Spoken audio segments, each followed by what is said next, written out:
Hello students, तो यहाँ पे हमारे पास क्वेश्चन है। इस पैसेज का फर्स्ट वाला पार्ट आप कर चुके हो, the number of matrix solution 12 था, और यहाँ पे इसका आंसर हमारे पास बी ऑप्शन आया था। ठीक है, इसमें हमारे पास थर्ड क्वेश्चन है, the number of matrices in x such that this linear equation has inconsistent solution. Inconsistent solution मतलब क्या होगा कि हमारे पास इसका कोई सॉल्यूशन नहीं होना चाहिए, नो सॉल्यूशन होना चाहिए। नो सॉल्यूशन के लिए क्या होना पड़ेगा? नो सॉल्यूशन के लिए डिटर्मिनेंट और डेल्टा के टर्म्स में अगर हम बात करें तो डेल्टा 0 होना चाहिए, एंड डेल्टा 1, डेल्टा 2 और डेल्टा 3 इसमें से कोई at least one not equal to 0 होना चाहिए। ठीक है, तो हमें यही सारे कंडीशन चेक करने हैं। ठीक है, इसके पिछले वाले पार्ट में आपने ये देखा था कि कौन कौन से टाइप के हमारे पास मैट्रिसेस थे। ठीक है, उन्हीं सारी मैट्रिसेस को अगर आप यहाँ पे ध्यान दोगे तो इसमें से जो सब डेल्टा हमारा 0 आ रहा था उन सबको हम लोग कंसिडर कर लेंगे। ठीक है, तो यहाँ पे है ना, इस वाले में देखो ये वाला डेल्टा 0 है, तो ये तीनों 0 है, तो ये तीनों हम लोग, इन तीनों की बात हम लोग करेंगे। ठीक है, ये वाले डेल्टा के डिटरमिनेंट की हमें जरूरत नहीं है। ठीक है, तो ये हमारे पास नहीं आएगा। वैसे ही ये भी हमारे पास नहीं आएगा। ठीक है, वैसे ही आपके पास ये भी नहीं आएगा, ये भी नहीं आएगा और ये नहीं आएगा। ठीक है, अब बाकी जो डेल्टा 0 है उसमें से हमें डेल्टा 1 बना के देखना होगा। ठीक है, तो डेल्टा 1 अगर आप बना के देखोगे तो इसकी बात अगर हम करते हैं, इस वाले पहले वाले डिटर्मिनेंट में लेते हैं। ठीक है, तो अगर आप यहाँ पे डेल्टा 1 बनाओगे तो डेल्टा 1 इसका कैसा बनेगा? डेल्टा 1 इसका बनेगा 1 0 0 1 1 0 0 0 1, है ना। और इस डिटरमिनेंट को 0 करेंगे तो ये नॉट इक्वल टू 0 आ रहा है। ठीक है, इसका मतलब ये हमारा एक, ये वाला मैट्रिक्स हमारा एक सॉल्यूशन हो सकता है जिसमें कोई भी सॉल्यूशन आपका नहीं आएगा।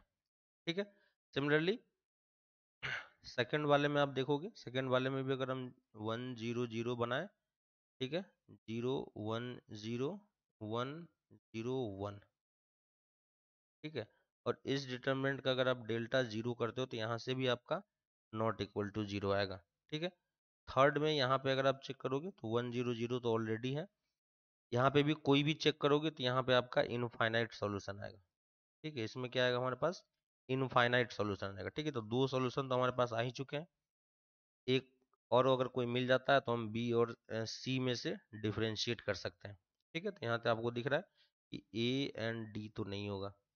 ठीक है, नेक्स्ट थर्ड पे आते हैं, 1 0 0 अगर आप यहाँ पे पुट करोगे तो ये भी आपका इनफाइनाइट सॉल्यूशन दे देगा, है ना, क्योंकि देखो ऑलरेडी ये 0 बन ही रहा है, तो कहीं पे भी रिप्लेस करोगे तो वो आपका 0 ही बनने वाला है।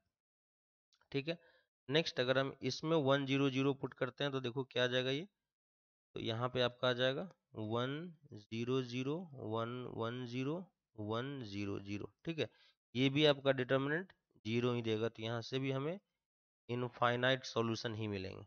ठीक है, इससे भी पॉसिबिलिटी नहीं है। इस वाले में अगर हम करते हैं तो 1 0 0 1 1 0 0 1 0। ठीक है, इस डिटर्मिनेंट की वैल्यू अगर आप निकालोगे तो यहाँ से आपका ये 0 बन जाएगा। ठीक है, इसमें अगर हम 1 0 0 कर देंगे तो यहाँ से आप इसको सॉल्व करोगे फर्स्ट कॉलम के, और यहाँ पे एक रो ऑलरेडी 0 हो गया तो ये 0 ही बन जाएगा। ठीक है, अगर हम इसमें सेकेंड वाले में करते हैं तो इसको हम 0 1 0 रहने देते हैं।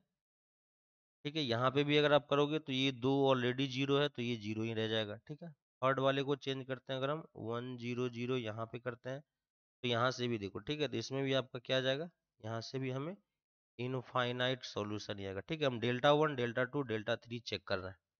ठीक है, लास्ट यहाँ पे इसको चेक करते हैं, तो 1 0 0 अगर हम फर्स्ट वाले में पुट कर देते हैं तो 1 0 0 0 0 1 1 1 1। ठीक है, इसके अबाउट अगर आप चेक करोगे तो देखो डेल्टा आपका यहाँ पे चेक करोगे तो यहाँ पे देखो डेल्टा नॉट 0 आ, ठीक है, तो यहाँ से हमें नो सॉल्यूशन मिलेगा, तो हमारे पास ये भी एक पॉसिबिलिटी है। ठीक है, तो हमारे पास कितने सॉल्यूशन आ गए? 3 सॉल्यूशन आ गए, तो हम यहाँ पे कौन सा ऑप्शन मार्क कर सकते हैं? बी ऑप्शन आप बता सकते हो कि मोर देन 2 सॉल्यूशन होंगे जिसके इनकंसिस्टेंट होंगे। ठीक है।